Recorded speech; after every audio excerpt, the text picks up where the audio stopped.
गंजाम जिला ब्रह्मपुर अंधपसला रोड स्थित तिरुमाला गार्डन ठारे आयोजित निखिल उत्कल खडुरा समाज दुई दिन राज्य सम्मेलन अधिवेशन मुख्य अतिथि भाव राज्य खनि इस्पात वाणिज्य परिवहन विभाग मंत्री विभूतिभूषण जेना जोगती प्रभु श्री जगन्नाथ घंट सेवक खडुरा जातिर इतिहास जतिकि प्राचीन सेतिकि समृद्ध बोली मतव्यक्त कर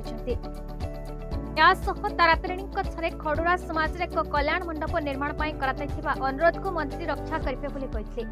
समाज राज्य सभापति गिरीश नायक सभापति अनुष्ठित सभा को उद्घाटन करते ब्रह्मपुर मेयर संघमित्रा दले सम्मानित अतिथि भाव ब्रह्मपुर विधायक के अनिल कुमार जोगती खडुरा जातिर एभली महासमावेश आयोजन आयोजक मान प्रशंसा करते।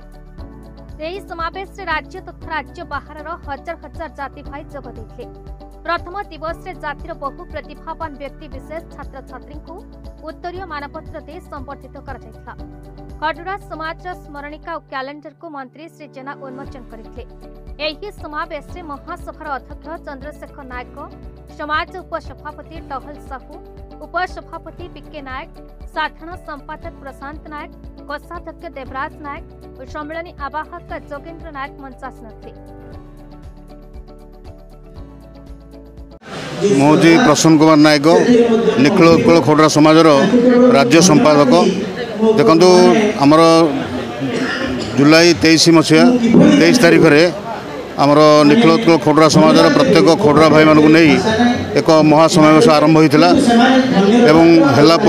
आमर मुख्य उद्देश्य थिला जे आम जाति भाई मान भर एकत्रीकरण हम एकतार मानवृद्धि कर दीर्घ 1 वर्ष पर रेशम सर ब्रह्मपुर ठारे ब्रह्मपुरवासी सहयोग और गंजामवासी अकुंठ सहयोग आम बर्तमान सारा ओडिशार समस्त खडुरा भाई मैंने एठारे एकत्रीकरण हो। केवल आमर उद्देश्य हूँ समस्त मध्य भातृभाव सृष्टि करवा एकता और मानवृद्धि करवा। मो खडुरा निखिल उत्कल खडुरा समाजर मो सभापति ब्रह्मपुर शाखा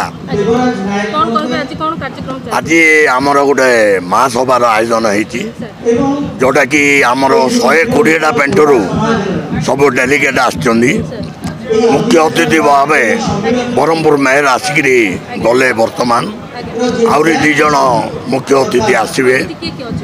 वर्तमान आमर मेयर आसते बुझे आउ 2 जनकर अपॉइंटमेंट अच्छी से माने वर्षा लगी टिके लेट रे विलंब रे पहुँचे।